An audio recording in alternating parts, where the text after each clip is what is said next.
kedua pasukan Racing. Nampak macam dah overshot tapi masih lagi bertenaga betul. Dua busur di zoom rekan.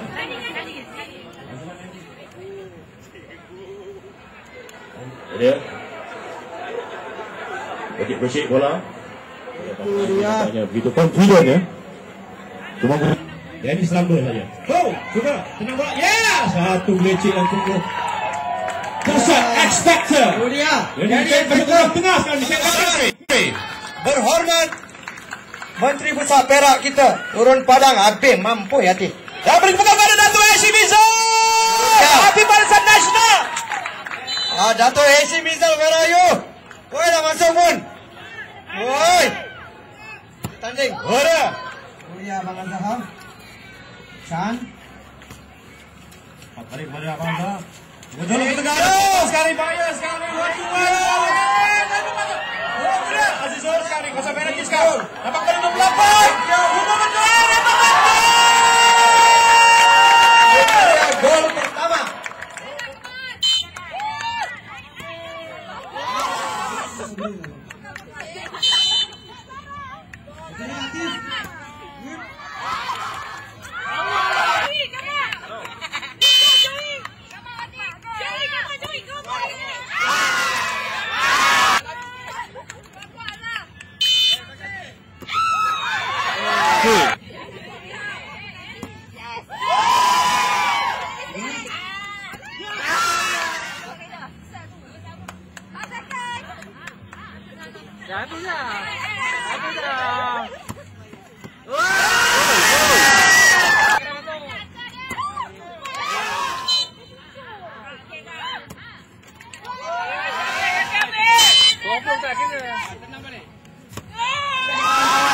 Kan yang Rio lebih main tak seberapa. Jadi saya terpaksa lah turun padam menyelamatkan pasukan saya. Alhamdulillah.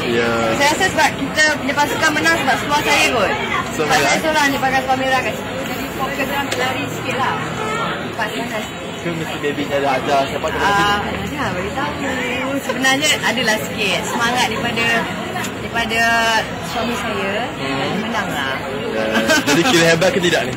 Mestilah hebat kan, walaupun kita penat seharian kita naik train semua, lepas tu kita tak berapa cukup rehat sangat, tapi kita we are so happy to be here. Kita nak ucapkan terima kasih kepada pihak tourism Perak kerana memberi sambutan artis yang datang ke Ipoh ni sangat meriah sekali.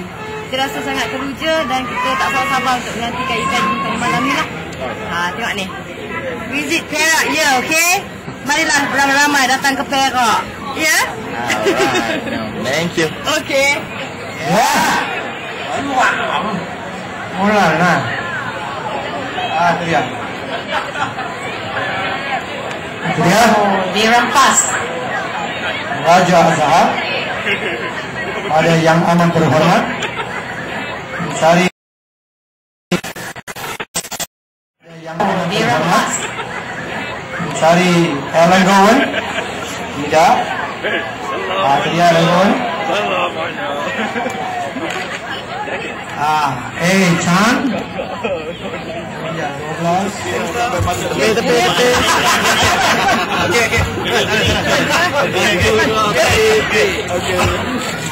Okey. Mereka sebenarnya begitu teruja sekali dapat bermain di negara Perak, bermain dengan saya, dan nampaknya mereka pun fit juga. Cuma nasib tidak menjebelahi mereka pada. Tapi kalau kita lihatkan macam prestasi mereka yang berbunyi ni kalah dengan tim Dato' je apa pun dia betulnya mudah aja. Dia kena banyak taktikal. Dia orang muda kan dia nak dia pantas. Tapi kita main dengan taktikal strategi. Jadi pendek kata sekali, pasukan mana yang hebat ni? MB Perak punya pasukan ke ataupun artis kita? Saya bagi dia orang lah hebat. Sebab mereka berusaha sampai ke garisan yang terakhir macam MU lawan. Alright. Okay,